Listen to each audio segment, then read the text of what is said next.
Hey, we'll do a sound check. Sorry, I don't think it's going to be dominating like that all night. Before we get underway, I'd like to invite Scott up. This is Scott's place, kind of. He's the minister here. He's going to say good evening to you all. I'm the person who's running and have organised this Hustings, so I'm responsible for it, and I'm here essentially at the invitation of the church to help run this. So, Scott. Thanks, Brent. It's great to have folks from the community here and to have various representatives for fielding our questions and such like, and for Brent for hosting. I'm sure he's going to put you all through your paces.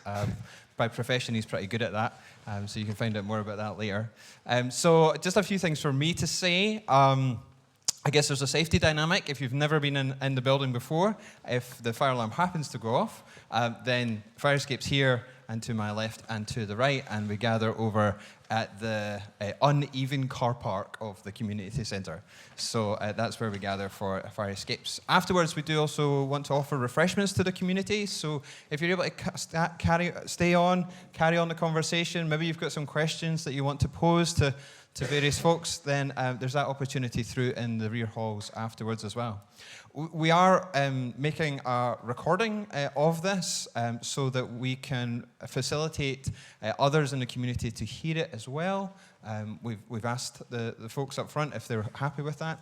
And that was so that we're aware that some people are housebound, some people maybe have other commitments, like they can't be here, and so we want to make that available to folks in the community as well. So I guess in that light, let's have a very civil conversation as a community so that I don't have to do too much editing later on, please. I've got enough to do, so I don't want to have to do that as well. So we're really glad to be able to make this space available for tonight for the benefit of the community, and so I'll hand over to Brent. Thanks very much, Scott. Well, thank you all for coming.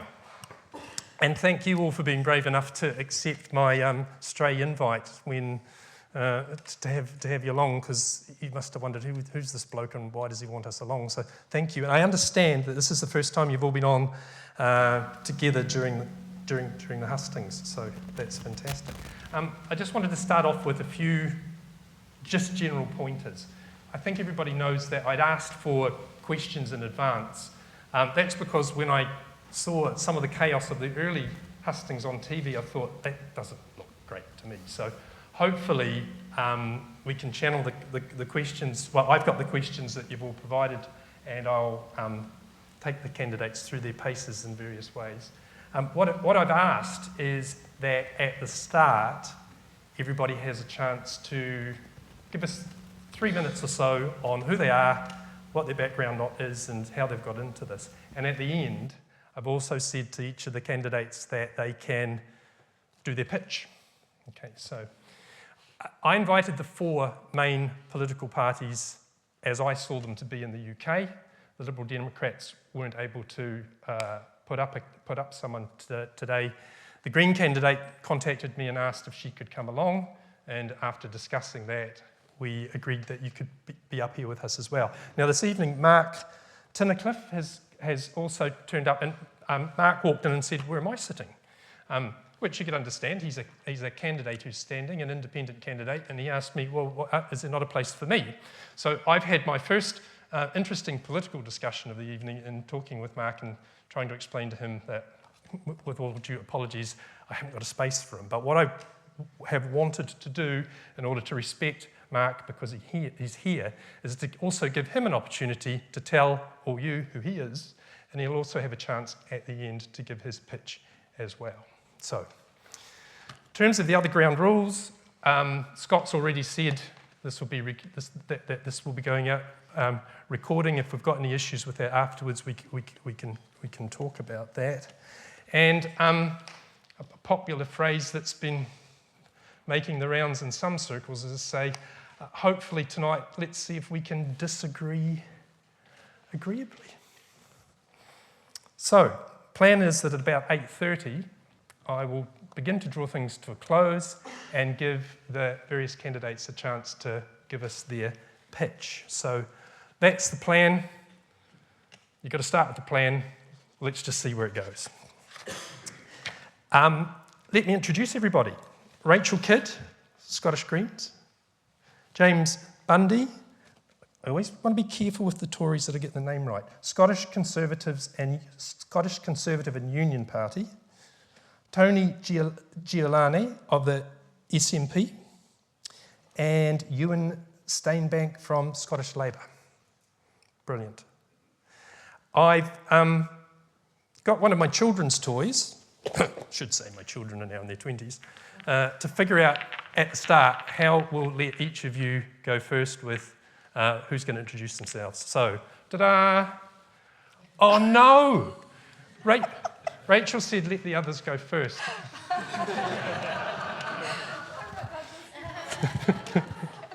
Go on, Rachel. Introduce yourself. Tell us what you're all about. Okay. My name is Rachel Kidd. I'm running as a candidate for the Scottish Green Party, and I'm a mature student in my second year, just finished off environmental science. And thank you for inviting me here, by the way. Sorry, I'm a bit nervous. And I really found in lockdown, because I had 2 lockdowns, I'm actually a hairdresser. I have been working today, so apologies, I'm not suited and booted like these lovely gentlemen. I realised when someone said to me that COVID wasn't going to be anywhere near as bad as climate change, that I had to find out about what they were talking about. So I went to university, and indeed it is terrifying, and this is why I am here. Not because I'm a politician, and I'm sure one of these lovely gentlemen will get far more votes than me, but I need to be here as a conscience for all of society to say we need to be talking about it. Because we're not just talking about Scotland getting a few degrees hotter, we're talking about mass changes, mass migration. The southern hemisphere will heat up so much that everyone will have to move north, and we have to be either a Noah's Ark or welcoming people in and have policies that can support people in the changes. Fossil fuels will run out. I mean, it's not a case of if. There is a finite amount in the ground, and the more that we release, the quicker this happens. So we need to talk about it before things get dreadful. We've all experienced different climates, more rain, more storms. So worldwide, I mean, there are people dying at this point of heat exhaustion in the Mediterranean and other places. So we need to talk about this, and this is why I'm here.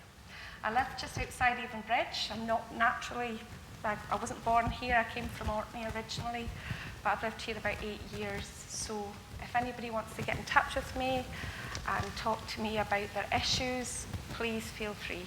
I know it's very unlikely I'll get voted in, so I'm just here to say vote for who you like, but please ask them to make climate change and global warming part of what they're dealing with, because we can ignore it, but it's not going anywhere, and it's only going to get worse if we ignore it.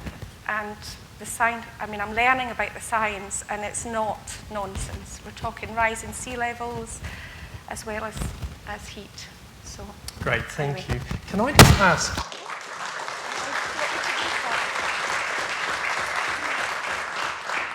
You got a lovely pendant on, and I think it's just is it annoying it? I'll move it. I think it. Oh no, not you. This. Yeah, I think that's the one that's causing us the problem. Okay. Yeah, brilliant. And thank you for listening, because I'm very nervous. Okay.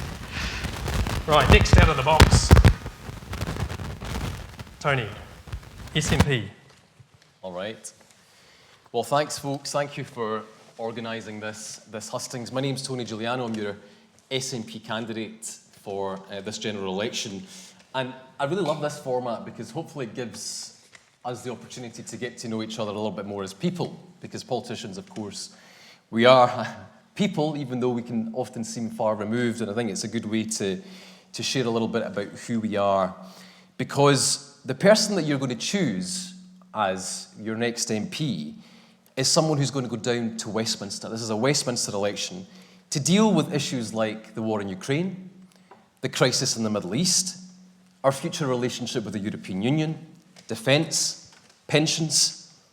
And that's why it's so important that the candidate that you vote for is able to bring real-life experience, both in and outside politics, to be able to do the job. And that's the pitch, my pitch, both just now and later, I suppose, to you tonight, is that I'm the candidate to do just that. As you would for any other job interview, select a candidate with the experience and the ability to be able to do that job. I've worked in the third sector for the best part of 10 years, specifically in mental health. I've also worked in education. I also worked in Brussels for a couple of years for a European-wide organisation, and I've worked in Scottish politics for 7, including in the Scottish Parliament. In 2018, I was appointed by Scottish ministers to sit on a new public health body on mental health.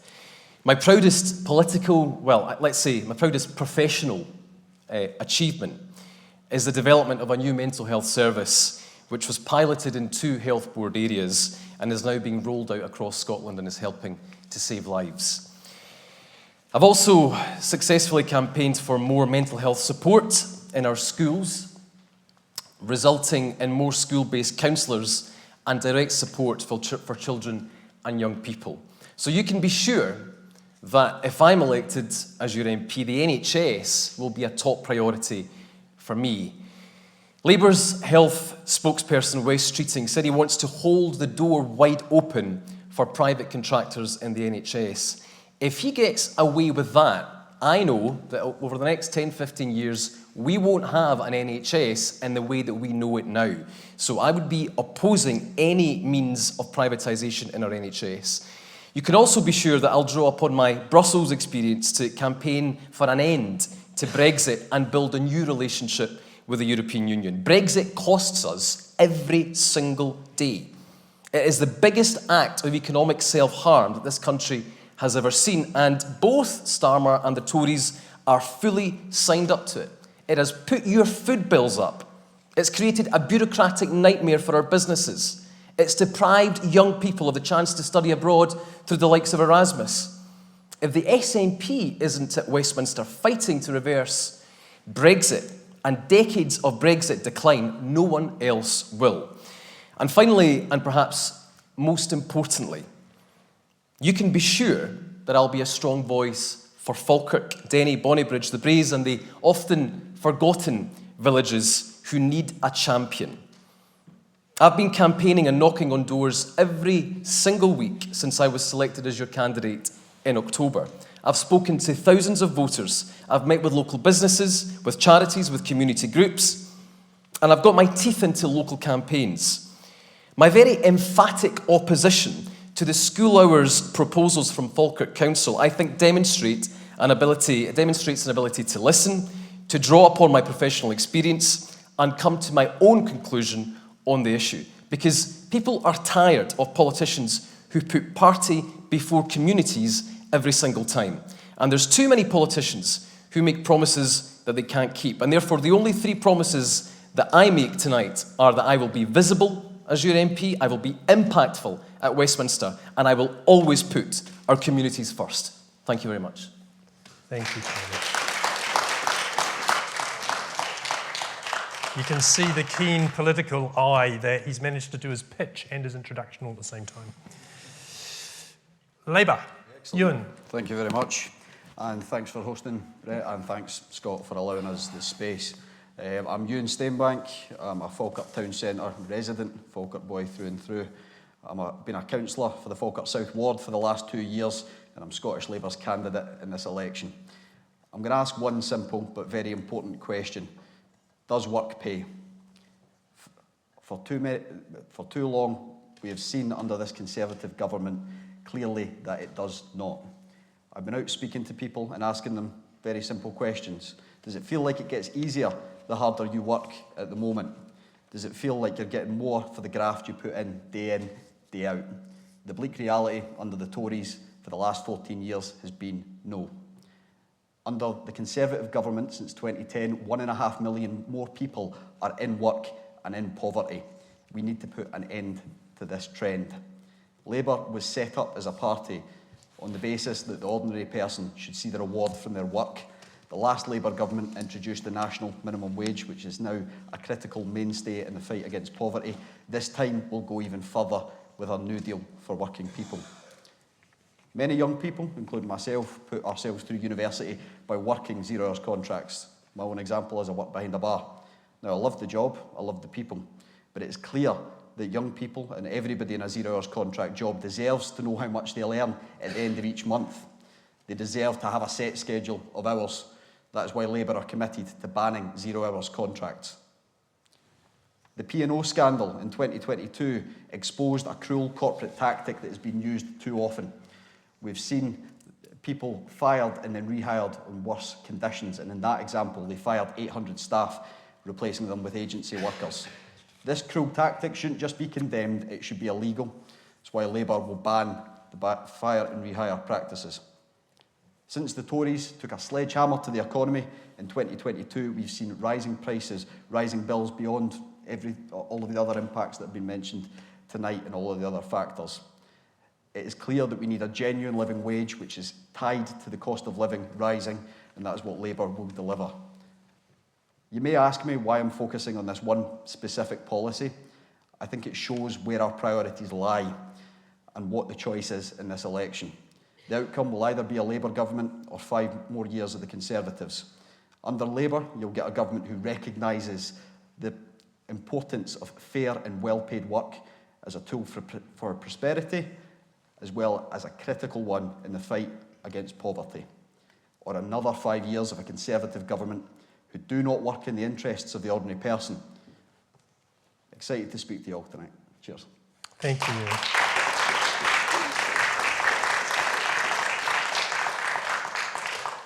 So, James Bundy. Thanks, Brent, and thanks, Scott, for allowing us this space this evening, and thank you, everyone, for attending. My name's James Bundy, and I'm the Scottish Conservative candidate for Falkirk in the upcoming general election. I grew up in Grangemouth and I attended St Mungo's High School. I then went to the University of St Andrews, where I studied economics and international relations. When I was at university, I worked part-time at Westminster for Stephen Kerr when he was an MP for Stirling. And then, after graduation, I went down to London, working in the third sector, but in and out of Westminster. Then COVID came, and then I came back up to Scotland, and then I helped launch a charity called Freedom Declared Foundation, where I served as the Director of Operations. That charity was aimed to promote freedom of religion or belief in the United Kingdom, a fundamental human right, which we think is an overseas problem, but not a problem that we have in the UK. But I think the lockdown and shutdown of places of worship, which was proven to be against the law, proved that whilst we don't have a government which seeks to infringe, we do have complacency, and we need to make sure that we keep on top of that.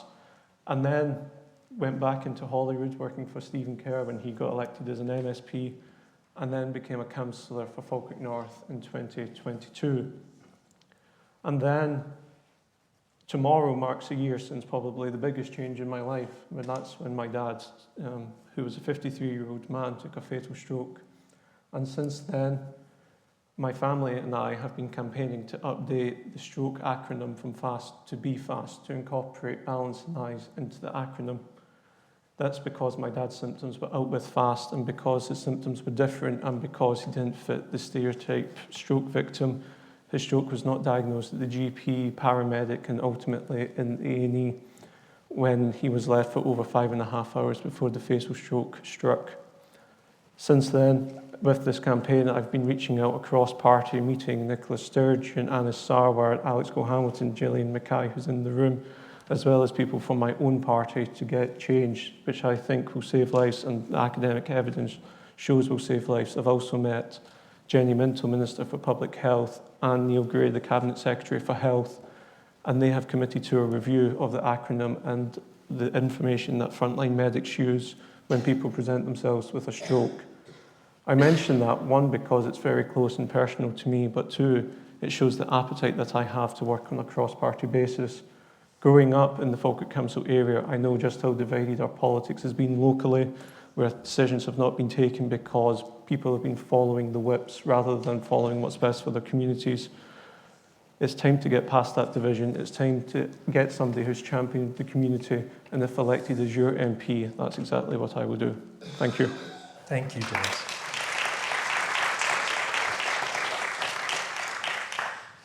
So the other James, could you give Mark the microphone there? And Mark, would you like to introduce yourself to us?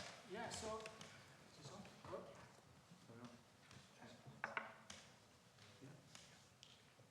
You mean all right? Very good. That's better. So my name is Mark Tunnicliffe. I'm an independent candidate. I represent change from the normal party political system. I stood in the last general election for this constituency back in 2019. I've had an interesting career, 13 years in the army. I've got out, I'm now a public sector procurement expert, so I know and understand a lot about how to spend public funds legally and the constraints and interesting elements around that. I kind of stand because I want to be able to say, you know, if things do go wrong, and it's interesting that the current Prime Minister said that the next 5 years will be more difficult than the last 5 years. Now, looking at the last 5 years, it makes you wonder what's coming down the road. Obviously, one of the reasons I stand as well is to stand against the party whip system. The party whip system that kind of makes all the other party members do pretty much what the party leaders tell them to do, in my opinion. And it's interesting that, you know, even James mentioned that as well. So I'm here to stand for something slightly different. I'm here for a different reason. I'm not your typical career politician. I've got other backgrounds and experience. And yeah, if you could vote for me, that'd be brilliant. Thanks very much.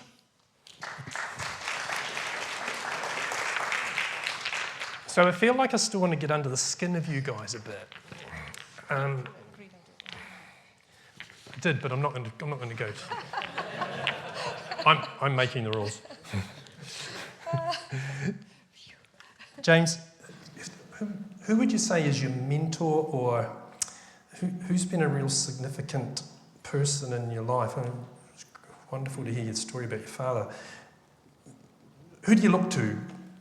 Who motivates you? My parents, my dad and my mum. So my mum suffers from rheumatoid arthritis, so it meant that growing up she didn't work, and she was in my life a lot. When I came back from school, she was always there. And some mornings, just because of the disability that she has, meant that she couldn't get up.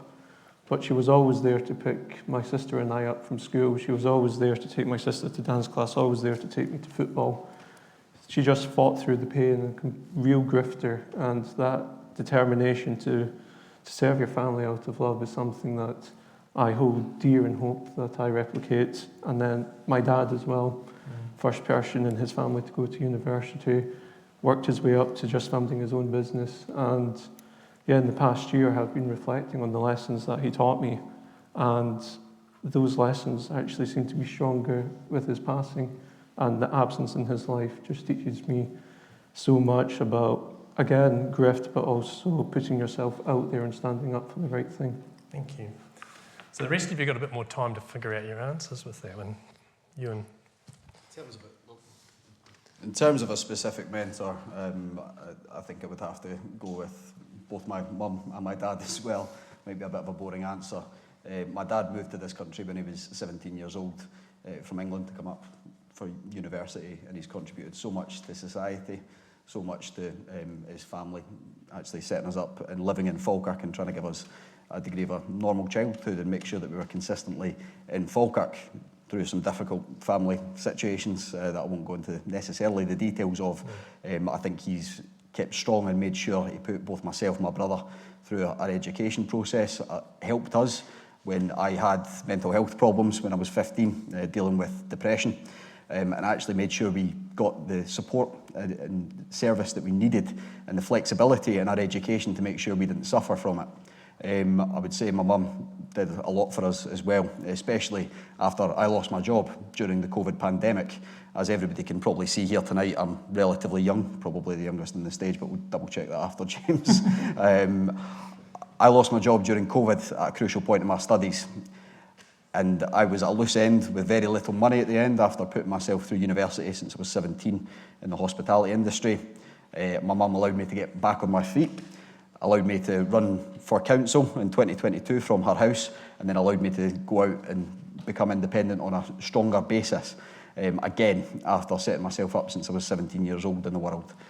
Both of them have provided me with the essential support to be who I am today. I would also supplement that with the fantastic teachers that have guided me, both in my primary and secondary education. It's why we flagged up, I think, the cuts to the school hour issue, which I'm sure we'll have the opportunity to speak about later. But every minute in that classroom is critical for young people to actually shape them into the people they are and the opportunities they'll later receive.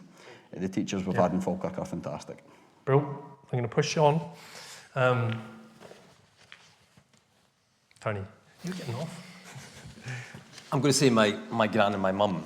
I would normally have always said my gran, actually, but in recent times I've been able to talk more about my mum's experience, and I'm willing to share that this evening as well. My gran moved to Scotland when she was about 21 from Italy in the 50s, and she immigrated with absolutely nothing. And she started a new life. She had 16 brothers and sisters in Italy. She left everything behind.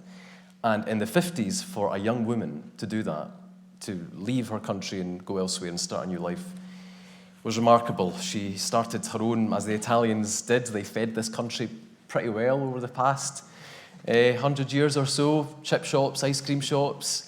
And that's what she did. Started up her own business out of nothing, and the admiration there for her and what she built out of absolutely nothing is huge. But actually, I want to talk about my mum as well. My mum was diagnosed with schizophrenia in her early 30s. It had a huge impact on me growing up, and I remember how difficult it was for me in the early years of my life. It's what motivated me to go into working in mental health. But my mum actually was made fit for work by the DWP, even though she had really severe mental health problems and could not work. And I seen firsthand through my own experience growing up how really draconian some of those policies were. Even with people who really could not work and needed full-time support. My dad had to leave his work, become a full-time carer. And even then, my mum was made fit for work by the DWP. And that's what really got me into mental health, but also realising that we needed to build a fairer system. That the DWP and that the benefit system from the UK government has been draconian. It has been really hitting the most vulnerable hard, and it's that direct experience of needing to build a better country, a fairer system, that also got me involved in the SNP and wanting to create a better country. So I'm actually proud of my mum because I recognise and value her as an individual. Yes, she has not been able to contribute to work in the way that my dad or my gran did, but she's still a human being who deserves to live with dignity and respect, and the way in which the DWP and the UK government treats vulnerable people in this country is utterly shameful. Okay, thank you. Rachel. Hello. Well, I suppose it would be on the same. Sounds like somebody's rolling a drum. Yeah, Microphone, I think you're... That microphone. No. Oh, maybe. No, I'll just take that mic. If I take it off Yeah, you sure. then. Sorry, It's Rach. not going to interfere. My apologies. No drum roll required. Well, I come from, I suppose, what they called back then a broken family. My mother got married at 21 and was left at 28, so I was 8 years old. And I watched her work very hard. She didn't get any support. She worked every job she could. She was working as a cleaner. And yes, I owe everything I am to my mother. And and I mean, I've got lots of other hard-working grandmothers. And my grandmother lived in Long Hope, which is a little island off Orkney, and she used to knit and for money and grew all our own vegetables.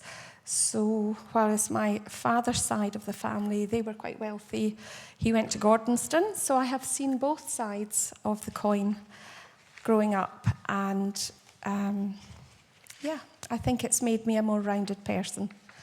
And when I became a single mother myself at one point, it made me realise that I could do whatever I wanted to do. And I set up 2 businesses and have been hardworking ever since. And my daughter has just moved back in with me, and she's 26. So I'm back to being a mummy again too. Thank you. Thank you. It's interesting that you've all, your inspiration seems to be drawn from family, which is really interesting. I mean, the first couple of questions were like tennis ball lobs that you whacked back over the tennis court at me. So let me, and I'm not going to try and be tough on you tonight, but we've got to see how you react with a bit of a provocative question. So I'm going to ask you all a bit of a provocative question. So, and this randomly opened on the page for you, Ewan. If the polls are anything near accurate, then Labour are on course for something like 475 seats.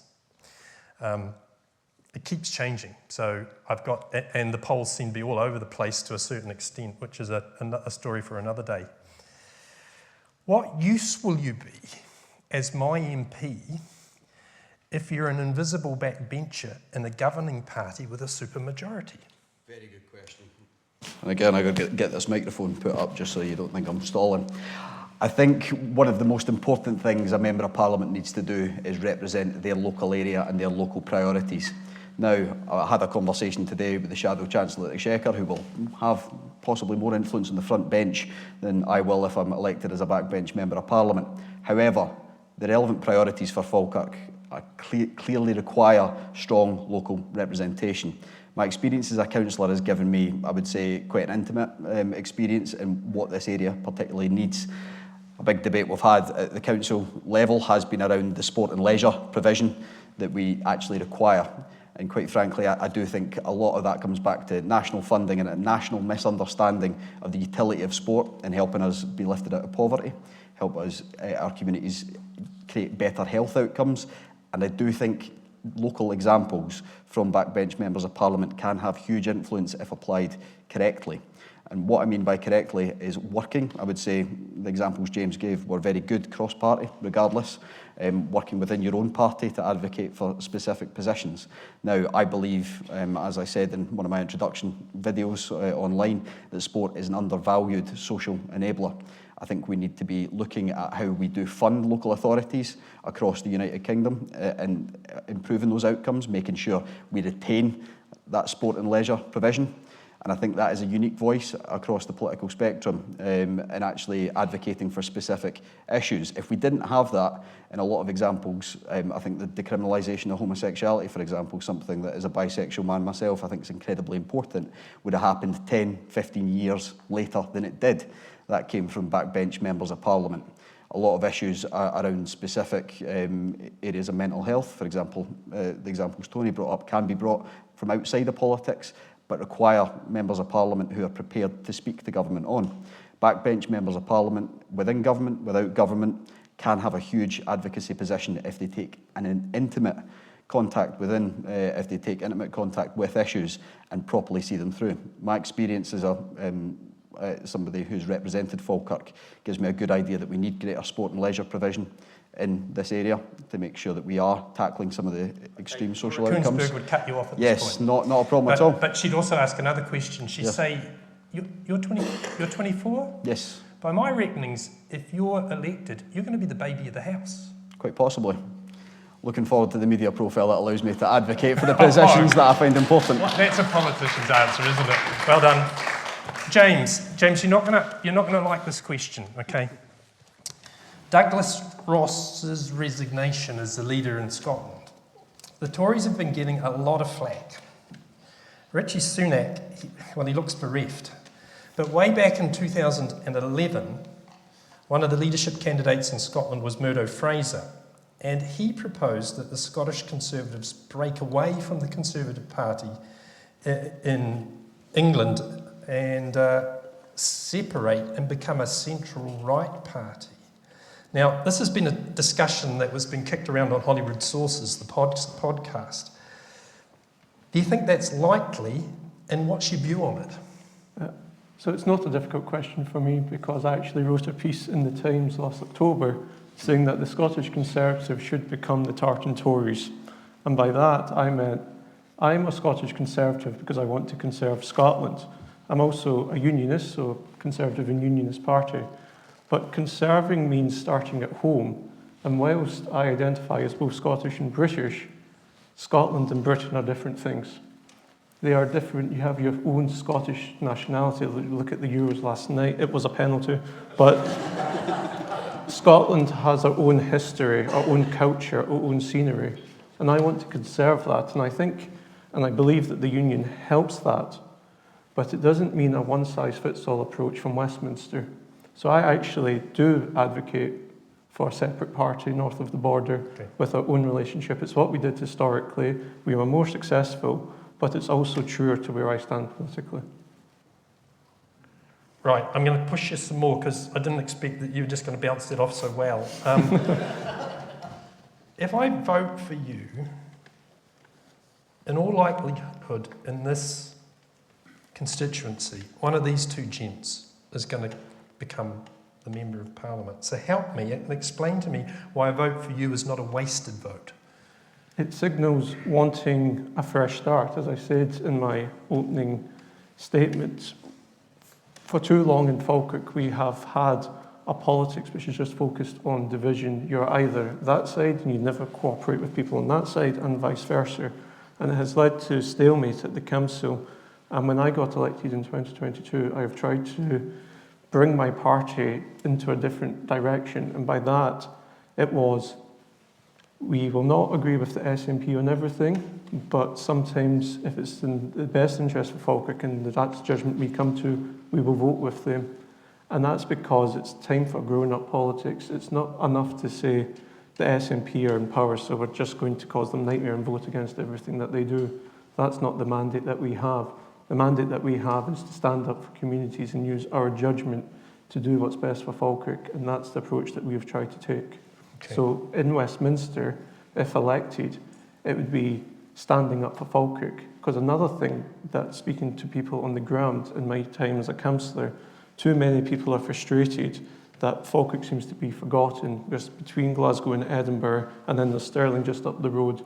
So Falkirk's just forgotten in the national conversation. I want to be a loud voice for Falkirk and put constituency first. Thank you. So, Rachel, it's a bit of a similar question. As I understand it, as I see it, and I could be wrong, I see the Green Party as kind of to the left of the SNP.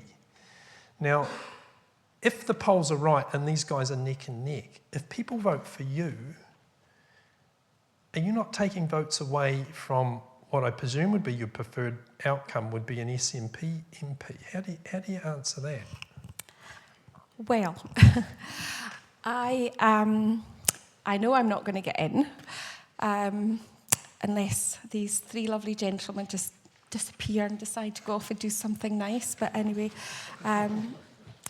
I think a Green vote is showing the parties that people are concerned about the environment, they are concerned about their future, they are concerned about food security and banning nuclear weapons and reducing fossil fuels. And these parties will have to put some of these policies in their own manifestos and deal with the issues if they see that Greens are actually getting votes. But I agree on some of what they say. I don't think, I agree that we should all be working together. It's not a single party thing. And it should be in all parties' manifestos. It shouldn't just be in one. And it shouldn't just be one person that's going to do anything. But if some miracle I did get into Westminster, I would be their Jiminy Cricket. I would be pricking their conscience and saying, what about this? Because it's so important that we don't ignore it. And like I say, vote for who you like, but make sure you tell them what you want to see. Okay. And electoral reform would stop all this first past the post nonsense. So, and the Greens are very much for that as well. We should change our voting system so everybody gets a say. Great, thank you. Tony, I'm going to ask you a question, and I know you're going to widen out the answer, but don't, okay? Your public position is that you want to be Falkirk's last MP, and I think that's a great strapline. We're going to talk about independence and all the rest of it later on, so don't go on the independence trail. But why should I vote for a candidate or a party who doesn't want to be in Westminster? And the context for that is that people have said to me, we've had so many SNP MPs down there that they've got themselves into mischief because they haven't had enough to do. So it's a very good question, and there's a very good answer. And the answer is, for as long as Scotland is within the UK, you need SNP MPs down there to fight Scotland's corner. So I'll give you some very practical examples. Who were the MPs down south when Boris Johnson tried to shut down Parliament? Which party and which MPs took him to court and won? It was Joanna Cherry, SNP MP, who stopped the prorogation of Parliament. Which party is fighting for the WASPy women when they've been deserted by everybody else? It's the SNP down south that's doing that. On Gaza, which party changed Labour's position on a ceasefire in Gaza by tabling an amendment, which, by the way, they voted against, or in some cases abstained the first time, and it took them 8 months for finally a left of centre, let's just get this right, a left of centre political party in the UK failing to support a motion calling for a ceasefire in Gaza. It was the SNP that made sure that they changed their position. Other issues, the Horizon scandal, it was the SNP that brought that to light alongside other, MPs. So you've nailed it. I'm only going to cut you off because your answers have been excellent. And we will go and we'll get back to independence. So, well, you've impressed me anyway, if that doesn't sound too biased. But okay, a follow-up. February 2023, Kate Forbes is running against Hamza Yusuf. And you called for her to pull out of the leadership contest. A year on, opinion polls have her as probably one of the most trusted politicians in Scotland.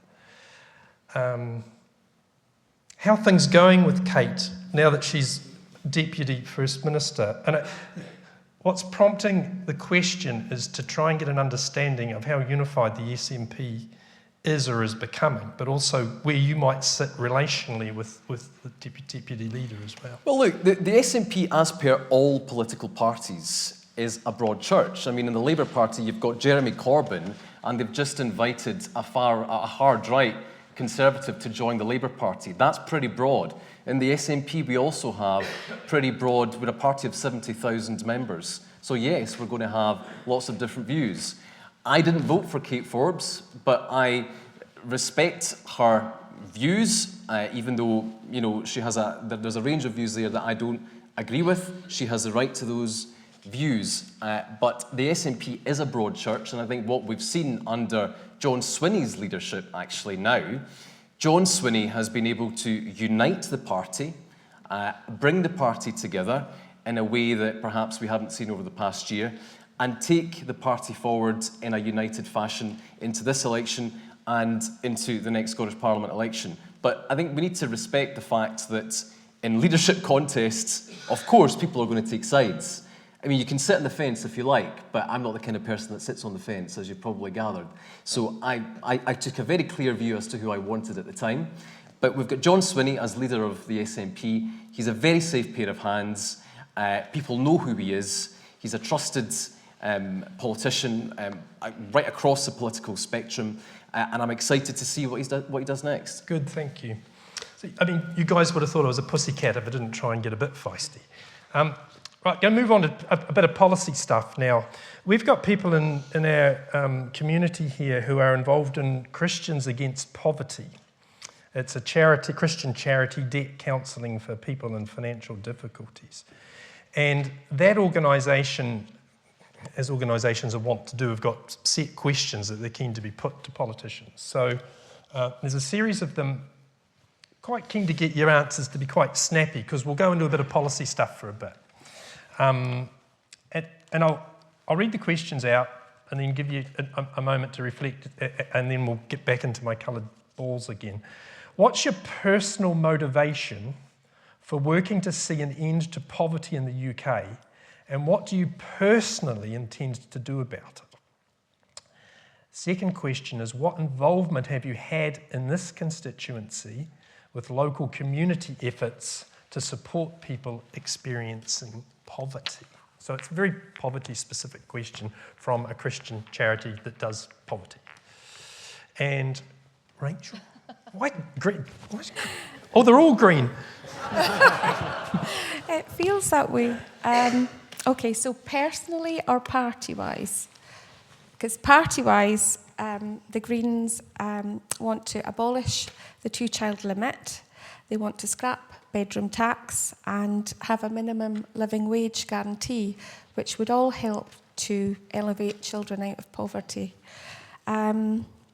They also want to extend maternity and paternity pay, extending paid leave when a mother loses a baby, and entitlement to compassionate leave when people lose parents or siblings. Personally, I have I took in a young girl that I had working for me when I came in one day, and she was battered, and she stayed with me for 3 months until she got herself sorted out. And I do give to charity and food banks, but having lived all around, I've only been here 8 years, so it's much less. Basically, I'm not out there singing my own stuff, but I do, and I have given money and not so much money, but baby milk and nappies and things too. I'm on a lot of free sites, and you often get people just basically really, really struggling, and they don't have enough baby milk or nappies or whatever. So I have helped out in those ways as well. Thank you. Okay. Tony, yellow. So in terms of the personal, it's very much my personal upbringing. I've already spoken a little bit about when my mum took unwell and my dad had to effectively become a full-time carer. That was really hard, and there were real moments of hardship, and that really has driven me and continues to drive me to fight poverty. Fighting poverty is at the very soul of the SNP as a social democratic left of centre political party. We want to see an eradication of poverty and child poverty.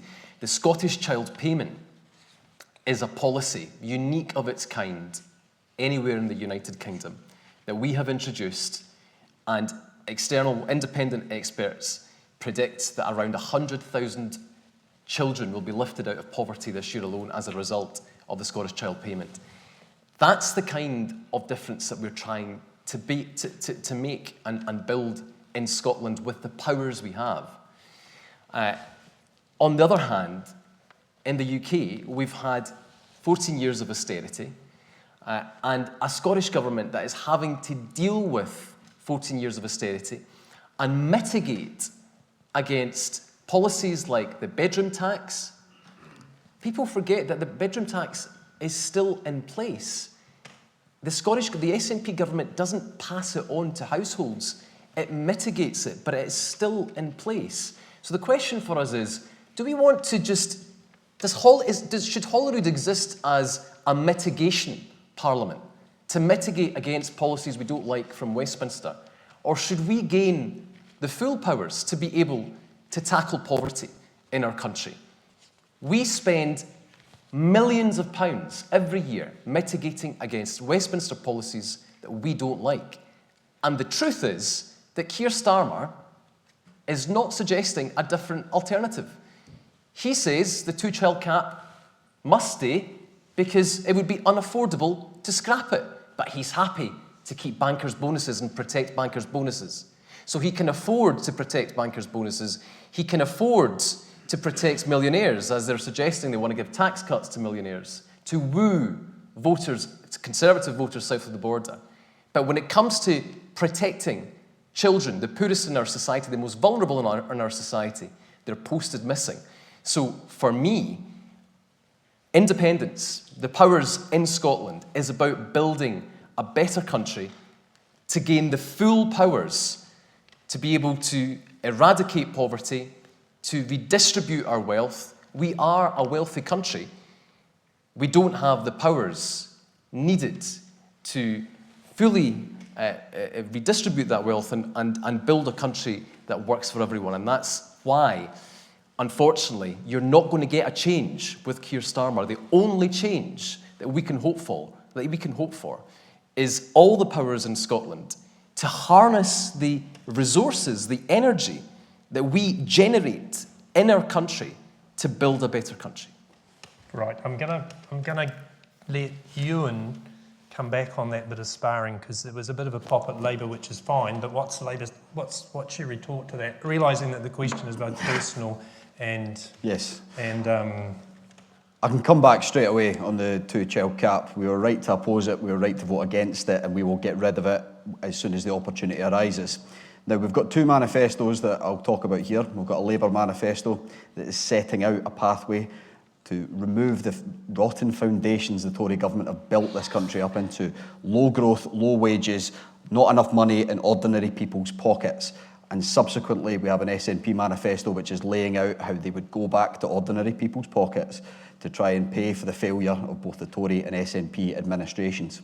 What we mean by growing our way through the economy, it would be dampened if we raised taxes on ordinary working people, is sustainably growing the economy in a way that we can get rid of policies like the two-child cap, so that we can put policies in place almost immediately, within the first 100 days of a Labour government, a new deal for working people, which will give a pay rise to 200,000 Scots on day one of its implementation, that will also have a huge impact on lifting people out of poverty. As I mentioned in my opening statement, we currently have insecure work as one of the major causes of poverty in this country, and that is something Labour are going to lay out by foundationally changing the law. Now, in terms of my personal motivation, I think of two key stories. One was a lot of friends of mine that came from a slightly different estate down the road when I was a young guy, 5 or 6 years old, in school, who struggled in lessons early on in the day. Their behaviour, they would act out, they would sometimes be sent out of lessons, they would sometimes fall asleep in class. When I was 5 and 6 years old, was I thinking, are they just not able to hack school?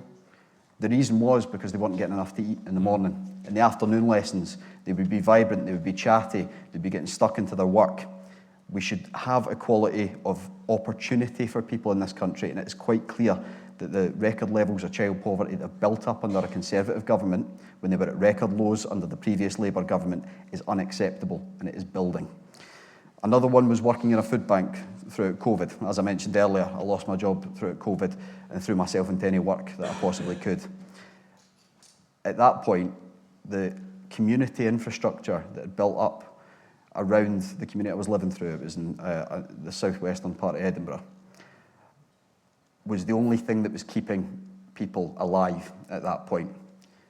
The hollowing out of the benefit system over the 14 years of Conservative government has led to a situation in which people can only use food banks. That is a stain on the moral conscience of our country, that amount of deprivation is required to be met by the community and not by a government putting in place the correct policies and building up the right foundations so that we can sustainably and into the long term get rid of policies like the two-child benefit cap. In terms of what I've done personally in my 2 years as a councillor, the community spaces that those food banks are used in my ward, I'll talk about the Hall Glen Ettrick Dockett Community Hall and the Tamford Hill Community Hub that's been transferred into community hands. Because of the disproportionate cuts passed down by the SNP government to local government, Falkirk Council the SNP and Conservatives took the choice to close a lot of those facilities unless they could be transferred. I'm working day in, day out as a councillor to make sure that those communities can take the facilities on in their hands. I'm answering about 3 or 4 inquiries a day at the moment from the chair of a community hall, trying to get council services in touch with them so that they can continue to provide that essential service. It is clear to eradicate child poverty, we need to get rid of the broken, low-wage, low-growth economy that the Conservatives set out and use that additional growth to invest in our public services. I've got no idea about the tax cuts and millionaires. Perhaps you can allow Tony back in to cite his sources. Gladly.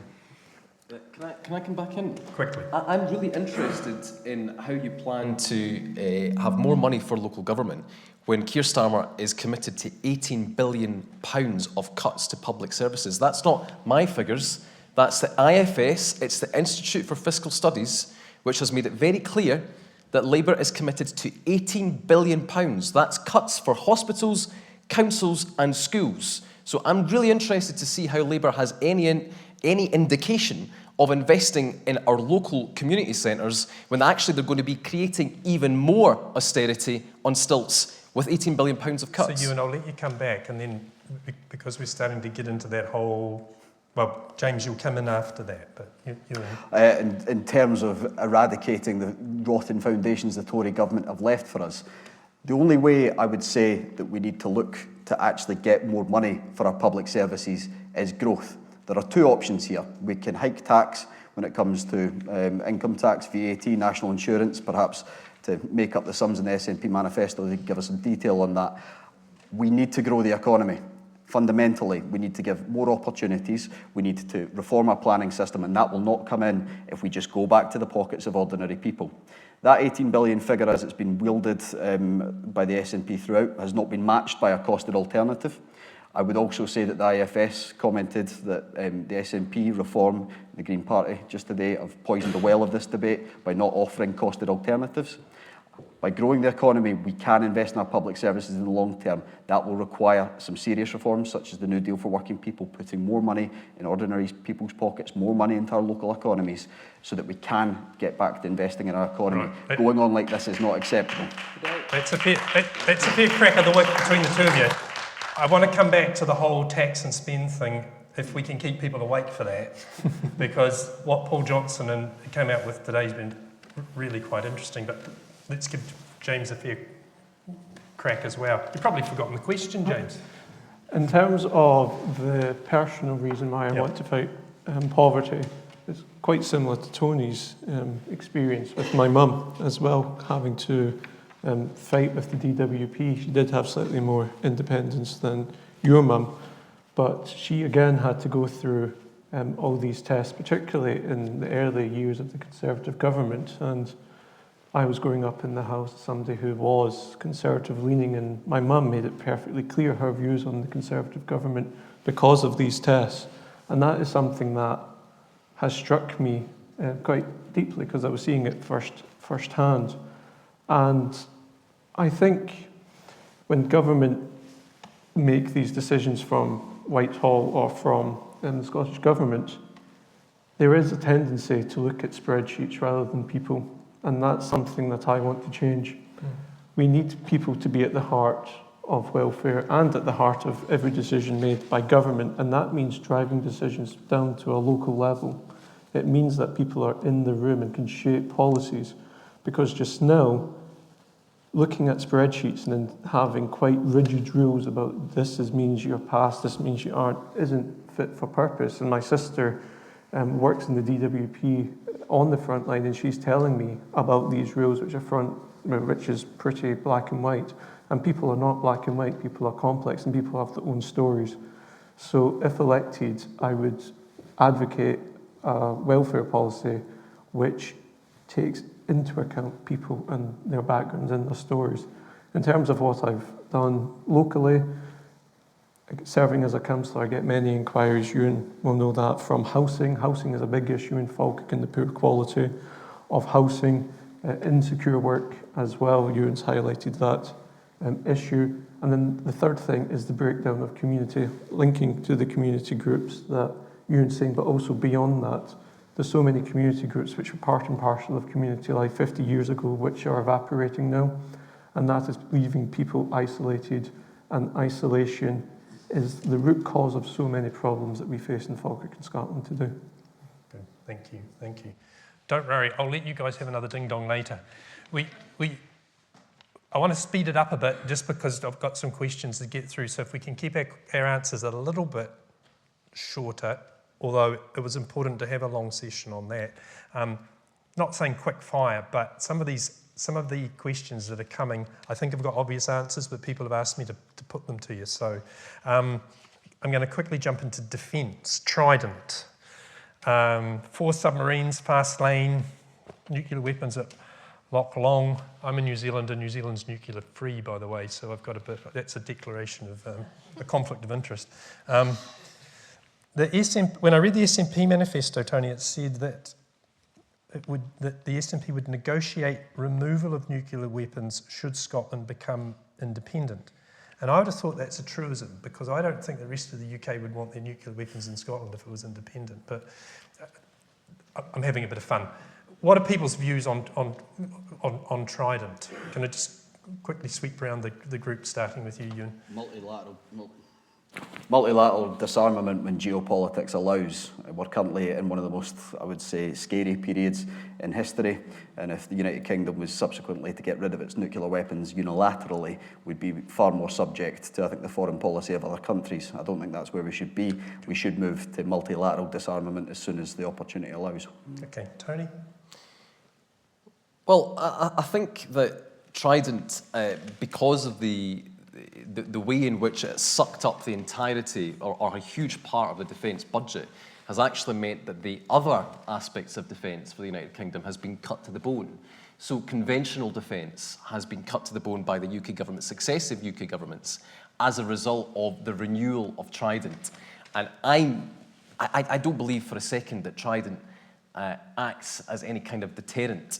I've never believed that. I don't think that the arguments, the facts, the reality, the geopolitical reality proves that Trident is in any shape or form a deterrent. I think it actually makes us less safe, and I think that we should be investing in conventional defence, but not just conventional defence. Look at warfare in this day and age. What does it mean? It's cyber warfare in particular. We've moved into a digital space where countries like Russia are targeting the UK and other parts of Europe. Okay, I'm going to push you on. Yep. They're interfering with our elections, for example. So we need to increase our resilience as a country, and that means investing in a whole host of different platforms. Trident, I'm afraid, is not the way to do that. It takes up all of our budget, and there is no space for anything else. Okay, James. I think Tony just needs to look at what's happened in Ukraine to say that nuclear weapons are a deterrent. Ukraine got rid of the nuclear weapons, and Russia have exploited that. Vladimir Putin, more than Russia, has exploited that. It is a necessary evil, nuclear weapons, until multilateral disarmament. So I agree with Ewan's position on this. And in terms of investment, I agree with a lot of what you said, Tony. We need to invest much more in defence, which is why we have committed 2.5% of GDP on defence spending. Okay. Rachel, I think I know what the Greens' position is. I think you know what I'm going to say. Yes, nuclear weapons are evil and they should never be used. And I think any sensible leader on this planet would never consider using them, because it really would be the end of us all. And they're a complete waste of money, and not every country in Europe has nuclear weapons. Germany doesn't. So why do we need them? And the war in Ukraine, yes, they were hardly going to go and nuke their next door neighbours, because we all know after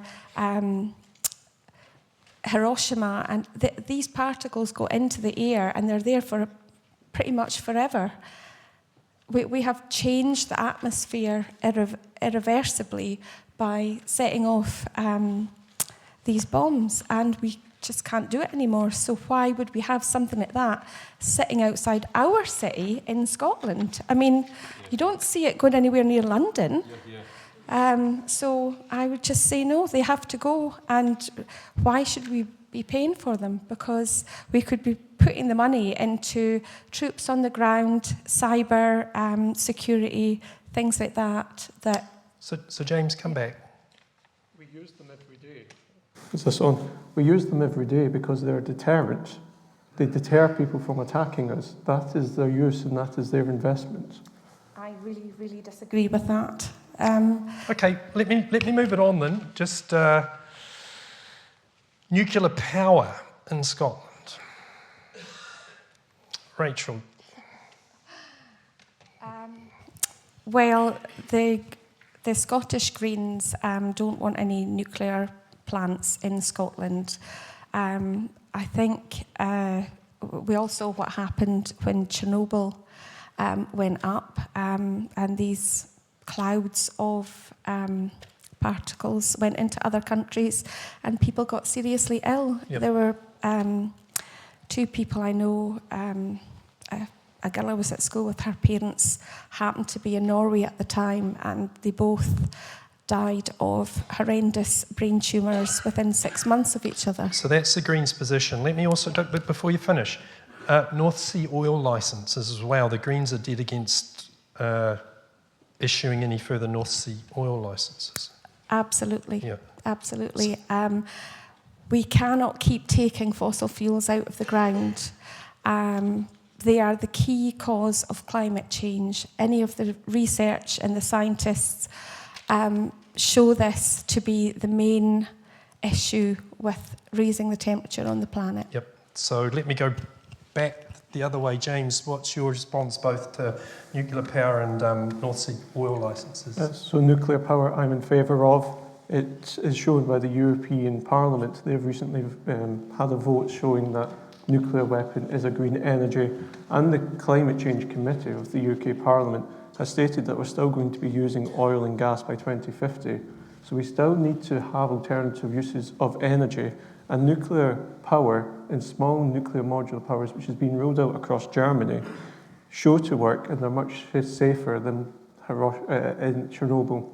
And having that pragmatic approach to energy security is fundamentally important, and that links to the North Sea question. Yes, I am for exploration in the North Sea because the resource is there, and we're still going to be using oil and gas. And if we don't have it from the North Sea, it's just going to be imported from elsewhere. And that's probably going to be Vladimir Putin's Russia via India. That's where imported oil and gas is coming from just now. And that links to a very local issue, not in this constituency, but right next door in Grangemouth. Grangemouth Oil Refinery is such a fundamental part to the Scottish economy and even more important to the local economy. Why would we have an oil and gas plant that is next door using imported fuel when we can produce our own right next door? It's safer, and in terms of energy security, with the geopolitical sphere, it's much better getting it locally than importing it. So Rachel's itching to come in, but I'll let you come in, but I want to hear what the other two have got to say on this as well. Tony, my sense was that the SNP have kind of had quite a good internal debate about all, particularly about the North Sea oil licences, but you'll correct me if I'm wrong. Yeah, so I wanted to kind of touch on the nuclear first. So I think actually Germany's moving away from nuclear. My understanding is that they're phasing out nuclear. Small modular, they're going into yes. But I mean, fundamentally, I mean, the energy debate in Scotland is one of the strongest reasons for why we need to have all of the powers in Scotland to manage our resources. We generate. Let's talk about it. We generate our own energy in this country. We send it down south. We have to buy it back up at a premium rate. That doesn't make any sense to anybody whatsoever, right? We pay. We can talk about standing charges for the north of Scotland. We can talk about transmission charges, where we have to pay the highest transmission charges anywhere in Europe simply to access the national grid. It is a total and utter nonsense. We need to have the powers in Scotland to be able not just to generate and invest in renewables, but also to be able to manage the entirety of the sector so that we can bring down energy bills. The fact that as I say, we're an energy producer in this country, and we pay some of the highest bills in Europe. Doesn't make any sense, and I don't think we should be accepting it as a reality going forward. We produce about 6 times more electricity than we need in Scotland, right? And we have done over the past couple of years. We've also produced more gas than we need in Scotland. Okay, so let me push you, just because of time. North licenses? Well, in terms of the licenses, so there's the green position, which is basically no more licenses ever. Let's not talk about it. There's the Tory position, which is let's go for it. Let's keep turning on the taps. And there is a middle ground position that says we need, for energy security purposes, for now, we need to continue supporting the North Sea and the northeast sector while we move into a just transition.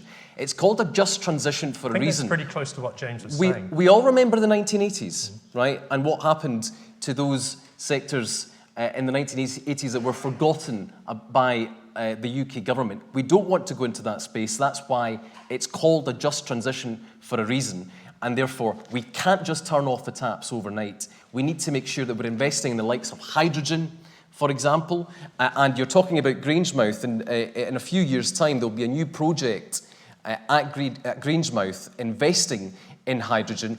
That's the sort of investment that Scotland needs to make. We could be world leaders in hydrogen in years to come. So but we need the pipe. Let me give some space to Ewan. Yep. Yeah, just going into nuclear power, to be honest, I'm relatively neutral on it. I do think we have a good electricity capacity with renewables, and the investment that we're putting on the table as part of a publicly owned energy company, GB Energy, as well as a wealth fund, which should have happened years ago, should have happened in the 1980s, but the Tories failed to do, is going to help us invest in the whole degree of renewables.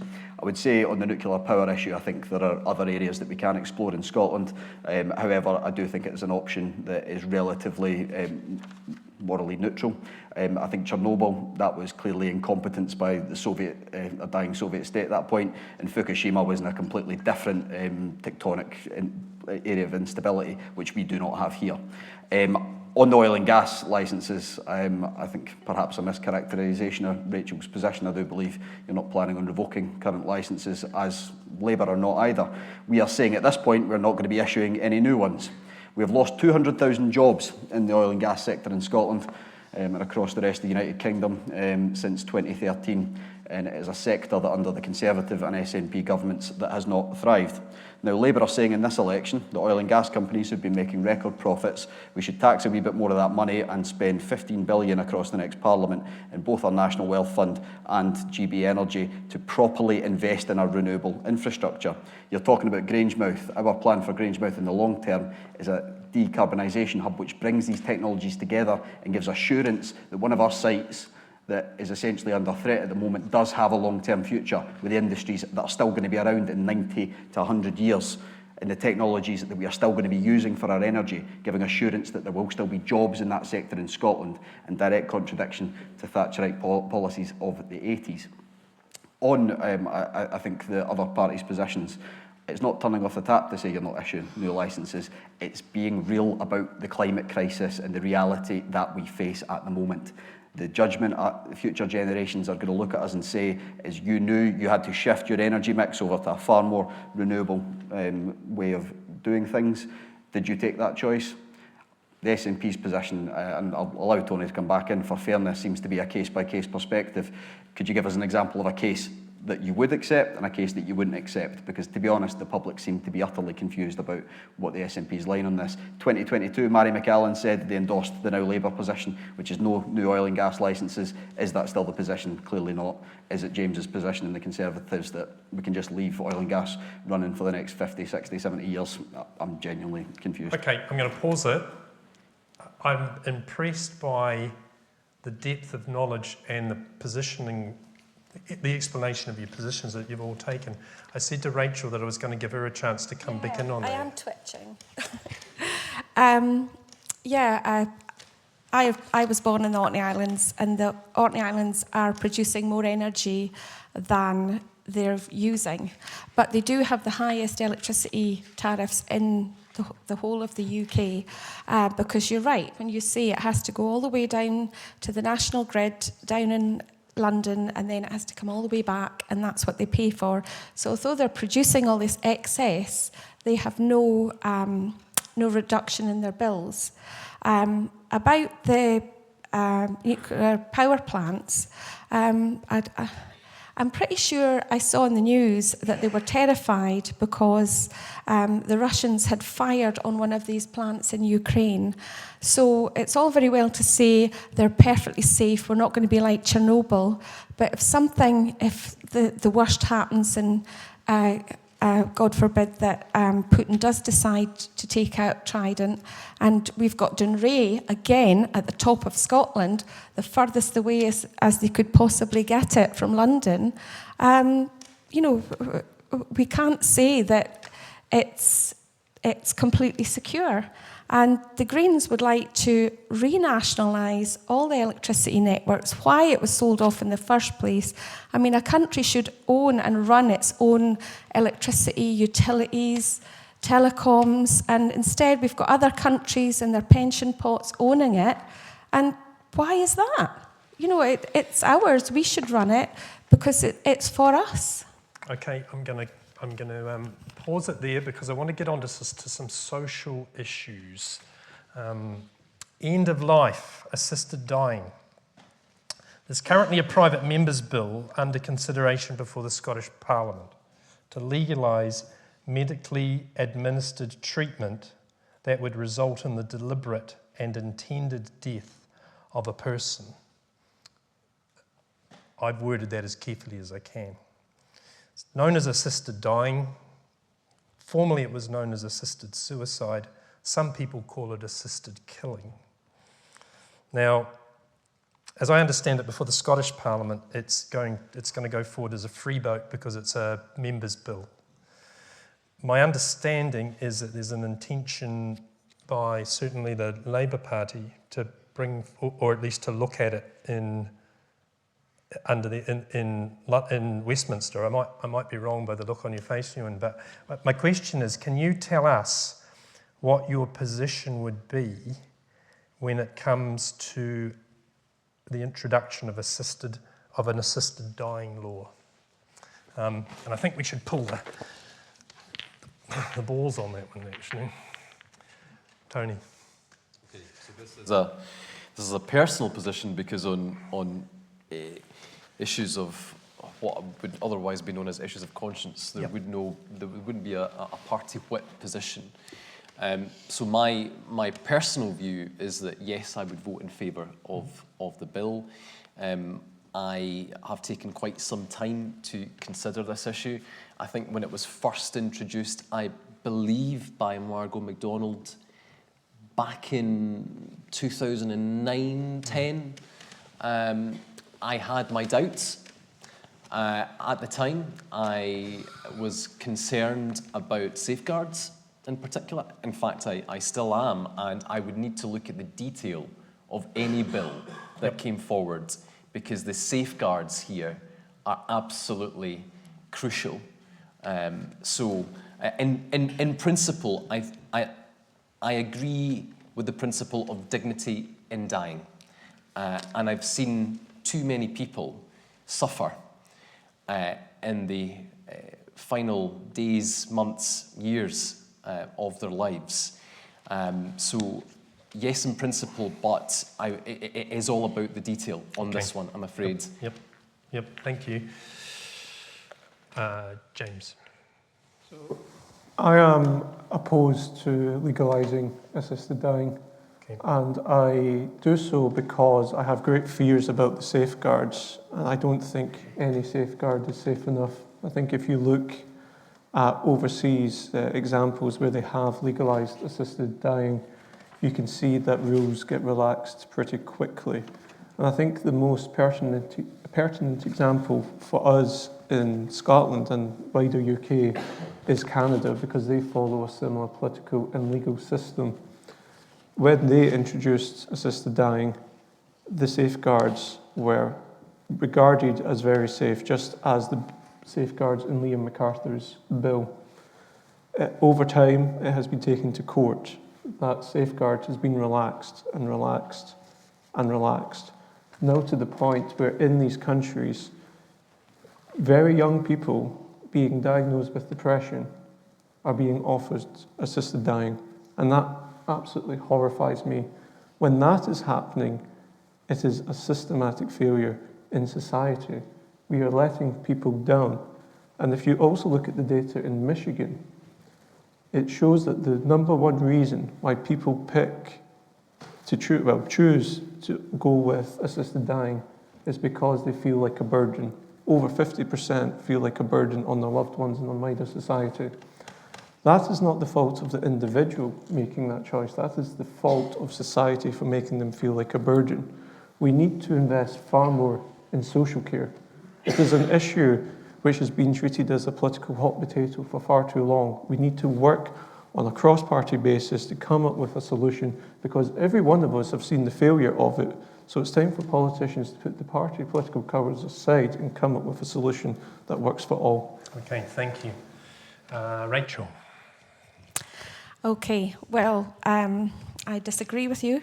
I had a great-grandmother and a grandmother that sadly got dementia as they got older. They had perfectly good lives up until about 90, and then they steadily went downhill. And my grandmother, for the last 3 years of her life, was lying in a care home, totally constricted in the fetal position, doubly incontinent.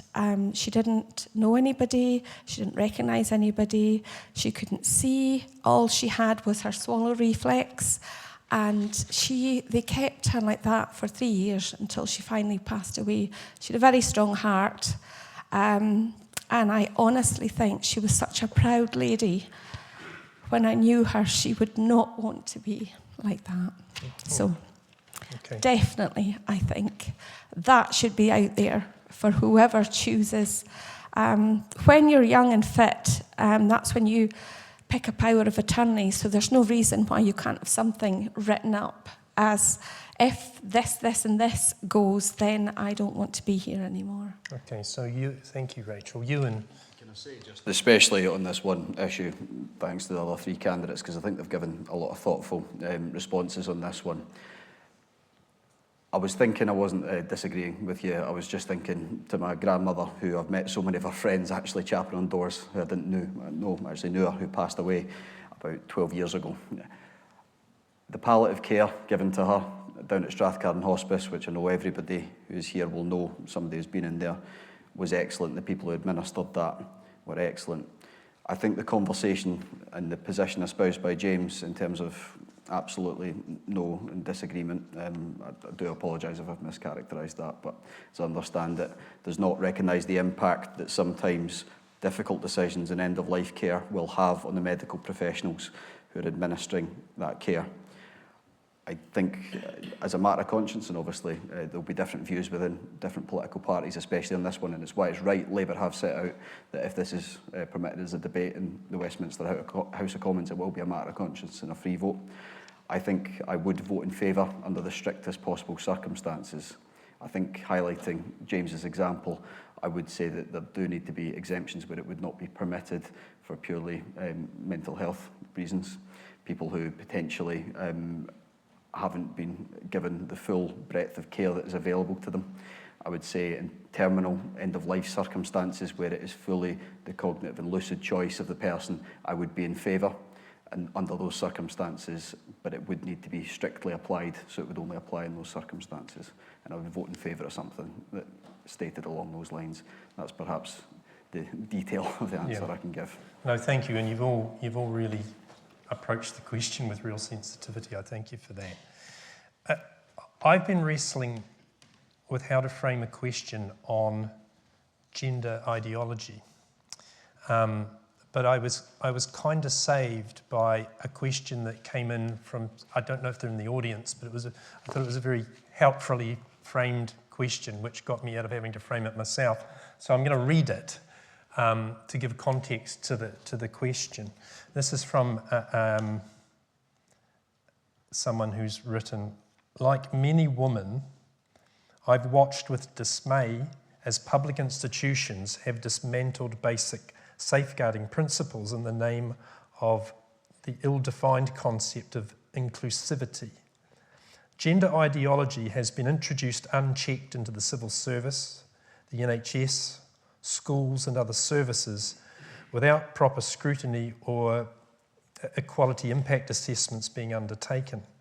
Data collected by the police and the judicial records and the judiciary records gender rather than biological sex. Women and girls are expecting single sex. Women and girls' rights are the main issue which will be deciding my vote at the next election. What is your message to women asking for a single-sex care, sport, and services? Can I rely on you to ensure that my rights and those of my family are protected in single-sex toilets and changing facilities, single-sex protection for women in prisons and refuges, single-sex sports, same-sex care in hospitals, home and care settings, the provision of factual, age-appropriate sex education that does not confuse children. Boom! Now, I realise that this is right in the middle of, exactly. So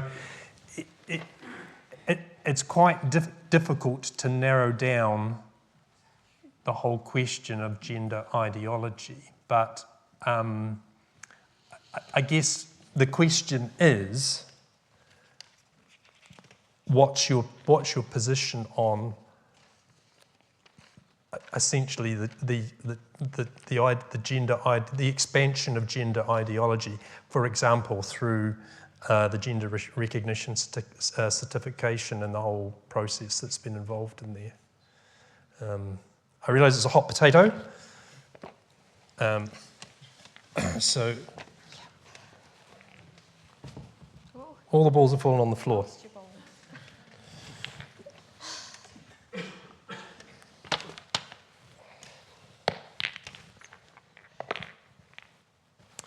Ewan. Thank you very much for the opportunity to answer this question. I think the question when it comes to public institutions and how they've been applied is an important one, because I think that there's been a lack of clarity given, especially around the prisons issue, to public servants to make it clear that women's prisons should be retained as single-sex spaces for the type of offences that the specific example of Isla Bryson committed. And I think that the confusion around that does show that we still have a lot of work to do. In terms of the impression from the person who asked the question about feeling public institutions have been dismantled by inclusivity, I'm sorry that they feel that way. I think it is important to recognise that trans people are a minority who have incredible barriers put up to actually accessing the services that they require. And if this feels like it is ran up against women's rights, I think there has been a failure of clarity on the people who have designed this legislation. In terms of gender ideology, I don't necessarily ascribe to the belief that it's been pushed through any schools at the moment. I think this has been about education and how that has been applied and whether the right information is being passed on. The Gender Recognition Act has been around since 2004, so on the basis of saying, well, I dismantle gender ideology, I will not support anything that seeks to repeal the 2004 Act and the Labour Party's position today. Would you expand it?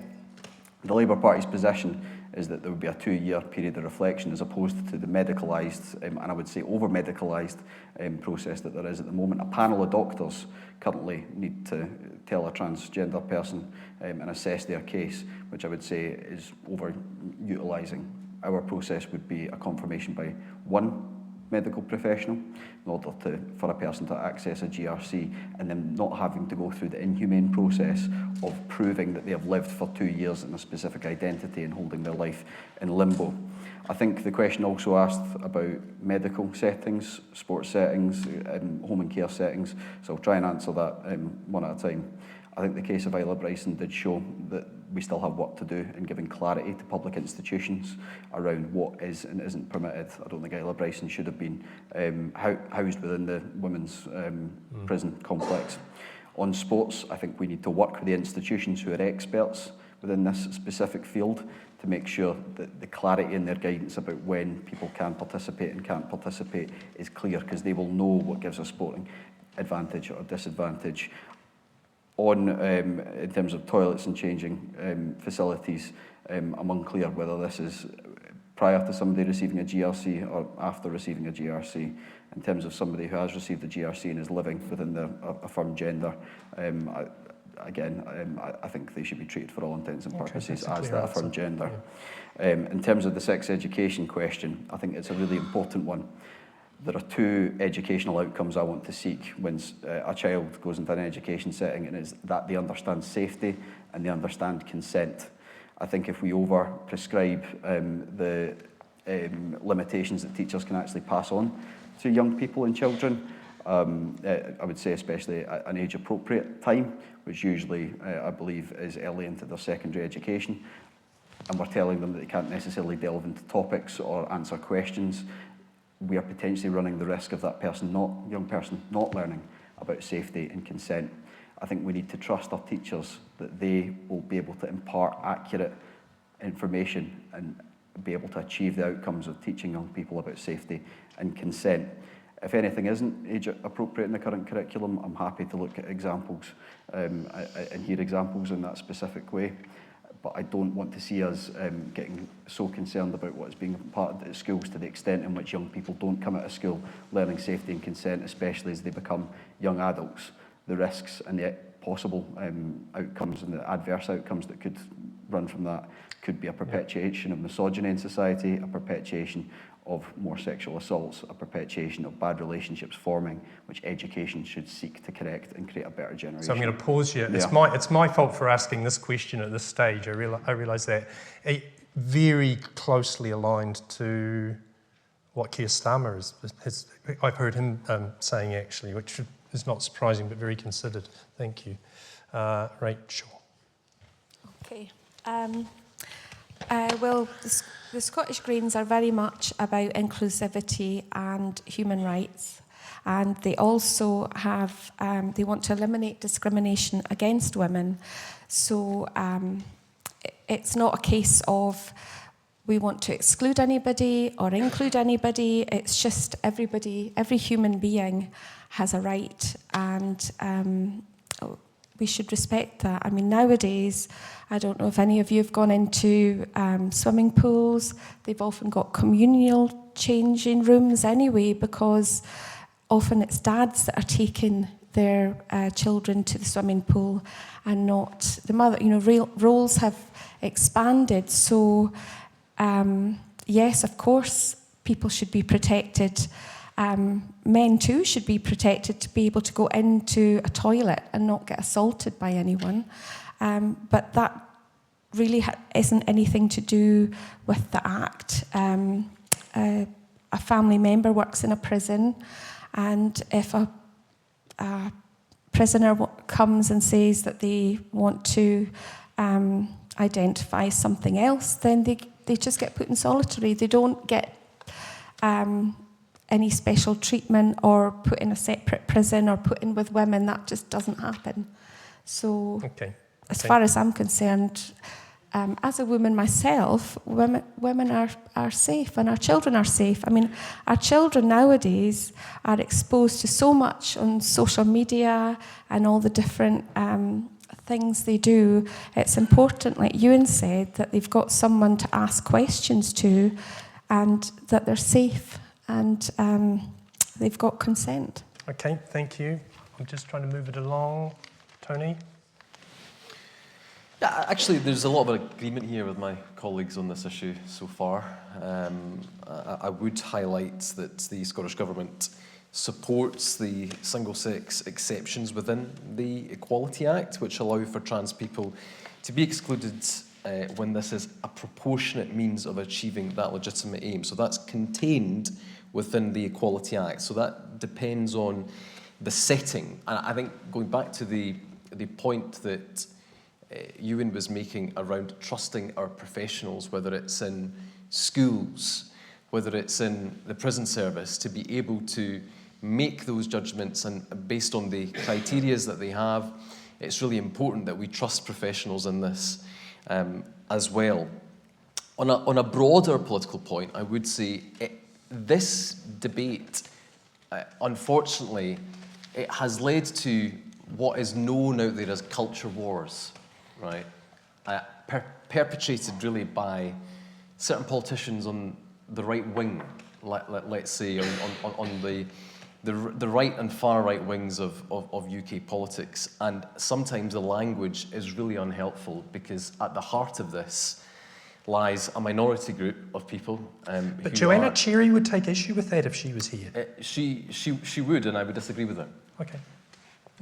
But I think what's important to recognise is that, I mean, from my perspective, there is no conflict between the rights of trans people and the protection of safe spaces for women, because it is enshrined in the Equality Act.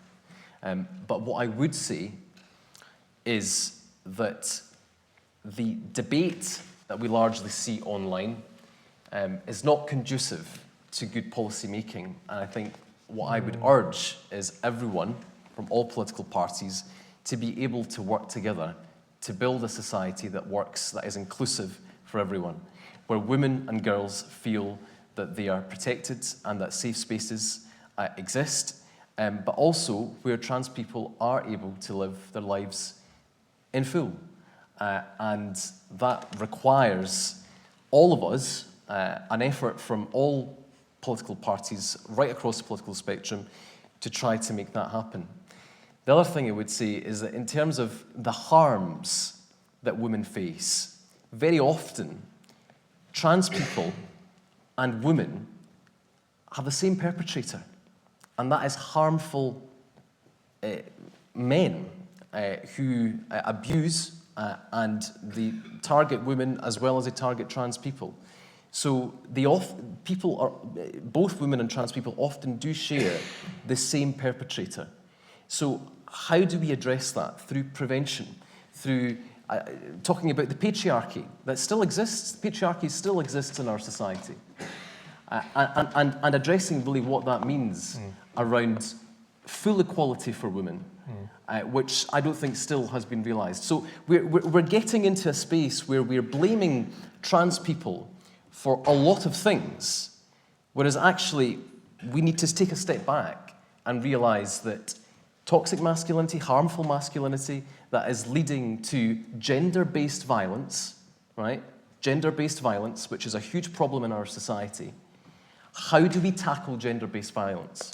So I'm going to pause you purely out of respect to everybody's interest of time and to give James a chance to answer as well, but very full answer, very considered answer. James. Thank you. This is a debate which has been my least favourite since it started in the Scottish Parliament, because, as Tony has highlighted, it has been so divisive and there has been no real debate happening. It's been two sides speaking at each other rather than with each other. I think I always come back to a line from Pope Benedict. It says, caritas in veritate, which means charity in truth. And I think we look at this debate just now, and there's one side saying, well, you just want to be charitable and forget the truth. Another side saying, you want to be truthful but forget charity. And I think that's not helpful with anyone. Let's seek where we have agreement rather than look at where we oppose with each other. And that's the first step, I would say, on this issue and wider political debate. In terms of gender recognition and single-sex spaces, I back single-sex spaces for women as defined in the Equality Act, and I think that is a very important position. It's been a hard-fought position for women, and many women that I've spoken to have said that this is a vitally important issue for them. And they know that the vast majority of trans people will not touch them in the single-sex space. But there's that fear in the back of the mind of women that I've spoken to, and they have fought for this right and they want to defend that right. And I think that's important, but it's also important to be charitable. We have for biological reasons, had a society that's been defined by male and female. And if you feel trapped by that definition or feel that you don't actually have that identity, it must feel pretty awful. And we have to show charity towards people rather than say, outcast, this is how society works. So it's getting the balance right. And if I was elected as MP, I would stand up for the biological facts, but look to be charitable, because I think that's the only way that you can navigate this issue rather than the polarity that we've seen. Okay, thank you. You've been smashing, and I've only got through half my questions, but I suspect you still don't want to be here at 11 o'clock at night. I'm going to give you a short. You don't really need to do pitches, given what you've all been saying, to be honest. But I said I'd let you do that, and we will do that. But first of all, I'm going to let Mark have a crack at giving his pitch.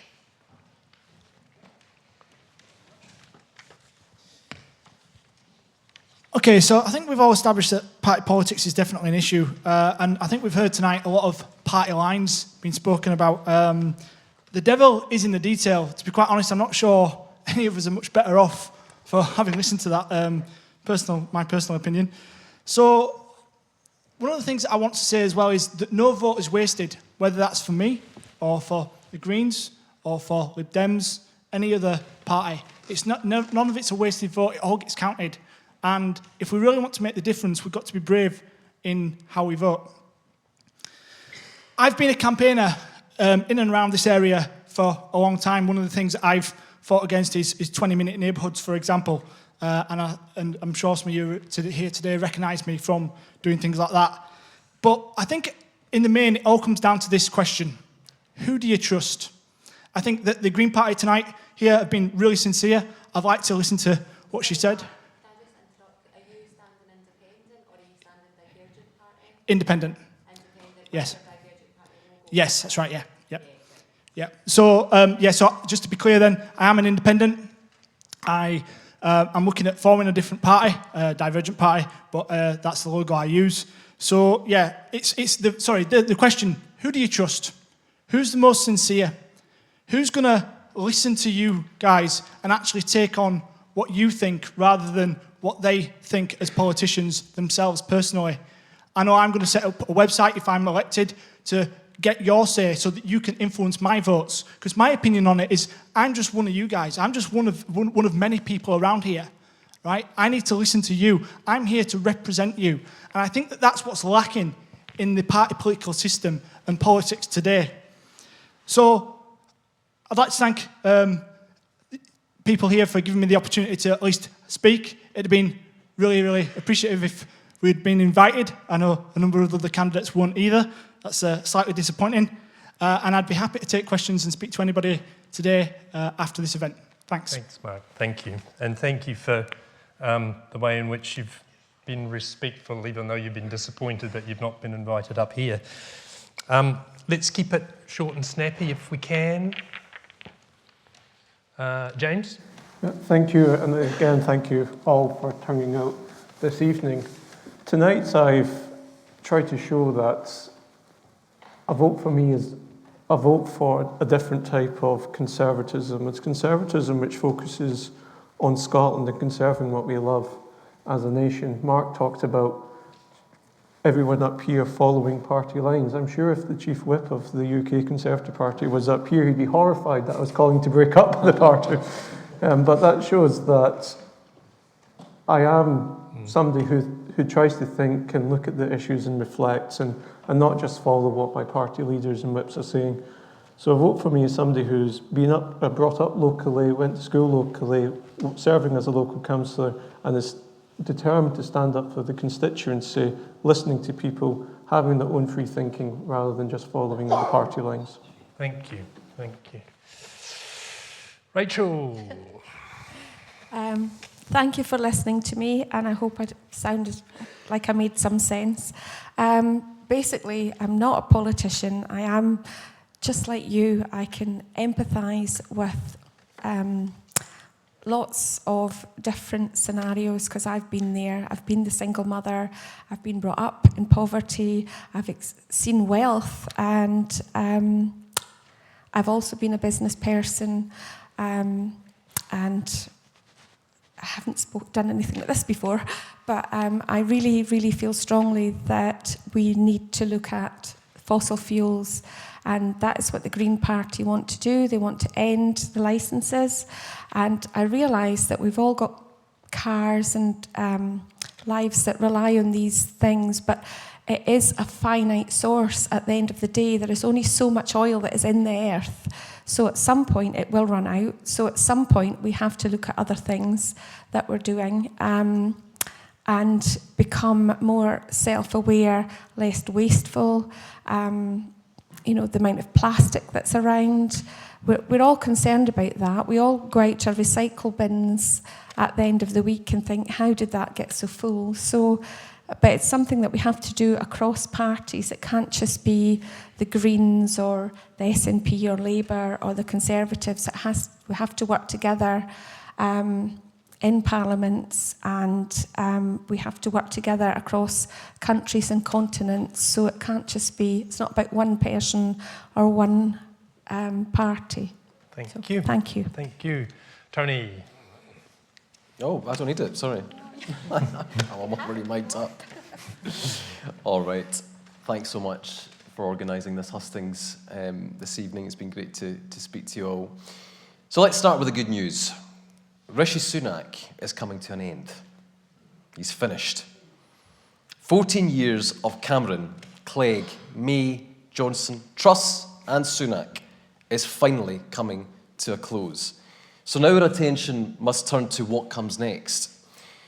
This is not 1997 with lots of optimism in the air. There is no optimism for Starmer because he is promising the same Tory cuts and the same Tory Brexit. This is a Labour leader who wants to protect bankers' bonuses but keep the two-child cap that is pushing thousands into poverty. So the key point is this. Scotland doesn't need to vote Labour because Starmer doesn't need Scotland's votes to enter number 10. But if SNP MPs are not at Westminster holding his feet to the fire, then who will expose the damage of Brexit and campaign to rejoin the single market? Who will fight against the privatisation of the NHS? Who will fight for Scottish industry and the green jobs of the future to be located here in Scotland? Who will fight for the waspy women who've been deserted by everyone else? Who will be a voice for the people of Gaza when Labour voted against a ceasefire? Who will fight against the £18 billion of cuts to our public services that Labour and the Tories are committed to? Voters in Scotland have a choice at this election. Voters in England don't have that choice. Their choice is between tuition fees and more tuition fees, prescription charges and more prescription charges, sewage in their rivers and more sewage in their rivers. In Scotland, with the limited powers that we have, the SNP has doubled frontline funding for the NHS, expanded free childcare, delivered policies like the Scottish Child Payment that's lifting 100,000 kids out of poverty. We've supported 100,000 small businesses who don't pay any rates. But unlike normal governments, we can't borrow to invest in public services. We are reliant on a block grant from Westminster that is shrinking, and it stands at its lowest levels since devolution. So that's the question facing us in this election. Do we want to continue to be governed by out-of-touch politicians at Westminster, or do we want to build a future made in Scotland for Scotland? Labour and Tory politicians will always take their instructions from their bosses in Westminster. If I'm elected as your MP, I will always put Falkirk and Scotland first. Thank you. Thank you, Tony. Ewan, bring us home. Thanks very much. I'm just positioning this. I think I might have knocked it over. I'm glad Tony is as confident about the Conservative government going out. You just made me smile, remembering my grandmother I mentioned earlier. So I appreciate that. Her old saying, it's never over till it's over. Not a single vote has been cast in this election. And it is clear that on the 5th of July, you've got two choices of a government you wake up to, and I'm going to be working very hard to secure a Labour government that is going to get straight to work fixing the fundamental problems of the country. In the last 14 years, for the Conservatives, in the last 17 years from the SNP, you've seen two governments that I think on the whole have failed to work for you, and I assess that by its outcomes. I started off talking about fair work and its essential role in resetting the confidence that people deserve. When they work hard and they play fair, that they deserve a good job, they deserve a good house, they deserve the opportunities to pursue all opportunities available to them to pursue a good life. The UK government, under the Conservatives as a whole, has failed you in this. The experiment in the economy in 2022, remember that, has failed. Their tax system has raised mortgages, prices and bills, and has incrementally moved the tax burden up to record levels. Now, we're being asked by the SNP, look at the manifesto, I've read through it, to set another emergency budget without knowing where to pay for it. I don't want to wreak further havoc on the people I live beside by proposing an emergency budget without funding it properly. Labour are getting serious in this election, and the people of Falkirk deserve practical solutions, not another tiresome rehashing of ideological battles from two parties who have been in government for far too long and whose priorities are completely detached from the reality of ordinary people's lives.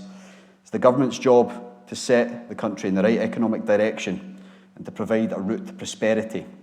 We should be investing, as we are proposing, in our NHS and our education system. Put our money where our mouth is in tackling the climate crisis finally, with a national wealth fund and a publicly owned energy company headquartered here in Scotland. Actually give hope to our young people that their future will be better than their parents by pushing for jobs in those clean power industries and working every day to make sure that their lives are better than those who came before them. And I want to maximise both Falkirk, as James is, as myself. I'm a local boy, born and bred here in Falkirk. I don't feel qualified to run for anywhere else in this country because this is my home, because I know it intimately, because my friends and family are all here, and I want to work hard for them day in, day out. And Scotland's influence within a Westminster government, finally under the control of the Labour Party, that are going to work in your interests, the ordinary person across this island's interests, not focus on where we are or where we should be making decisions, where politicians should be shouting at each other from, but working in the interests of the ordinary people day in, day out. That's why I'm asking you to vote for change on the 4th of July and vote for Scottish Labour. Thank you very much. Thank you. Thank you very much. The only person who's failed up here this evening is me, because I didn't close us down by 9:15. You've disagreed agreeably, and I thank you all for that. I also suspect you're not going to get an easier ride in a Hustings this time of 2050. So thank you for being such a fantastic audience. Thank you all for standing. This is a job interview, because one of you will be on those green benches. This is a praying church, and whoever gets elected, we will be praying for you. And we want to be part of the civil society that you also want to be part of. So know that we will be behind you, we'll be scrutinising you, we'll be watching you, but we will be supporting you, and we want to really respect the fact that you guys are brave enough to stand. So thank you for that. I think we're going to put up quickly on the screen some sources, podcasts, newscast, Hollywood Sources, which I think is a fantastic podcast. The IFS election website also, I'd encourage you to go to. I'm frustrated that we didn't get into the tax and spend stuff, but I think probably everybody's relieved that we didn't. News agents, rest is politics, centralist dads. There's a whole spread there that you can keep an eye on. Let's keep these guys in check. Let's try and keep them honest. And we want to have a cup of tea. We hope you can stay around and mingle. But I want to invite Scott up to send us on our way. And also, this is his place. He's let me do this, and I want to thank you for that, Scott. This Hustings is my responsibility. But over to you, Scott. Grand. Well, maybe we, first of all, just as we were beginning to wrap up, just give everybody a really hearty thanks with a round of applause. Because that has been really great. I'm sure there are loads of questions that you've got. Brent is obviously keen to grill you on the economy side of things, so you can get into that afterwards. But you maybe have questions as well, and so if you do, and if you've not heard the answers that you wanted to get into, then there is tea and coffee available in the halls. Please do come through. Stay. You can just go through this door here. Just follow the rabbit warren through the signs, and you can come out the back. If you do, otherwise you can walk around the building and come in the side door. We'd love just to give you that space and time, and hopefully all the candidates are happy to do that. As Brent said, this is a praying church. We pray for our community every week, a couple of times in different ways, and we might be here from all faiths and none. And I wonder if I can just invite you either for just a moment of prayer or reflection, just whatever you want to name it, and I would just want to bless us in that way, if that's okay with you, just for a minute. So I'll pray, and you can either join in that or just use the words as a reflection. Our Lord and our God, we come at a momentous time, and there's so much need and change, and so much confusion, really, about who to vote for, where to go, what to do next. And we've heard some really helpful input from all across the political spectrum. And as we go from here into placing and casting our votes, we ask for wisdom.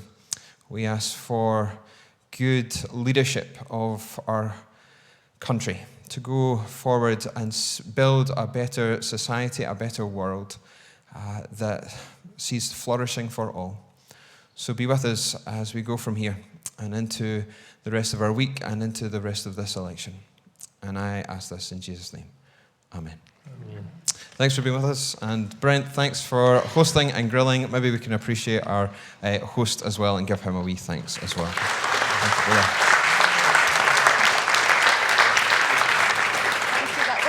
Well done, you did fine. Thank you. Thank you. Thank you, guys. Thanks so much. Thank you. The hardest thing. Do you know, this is one of the best ones that I've done.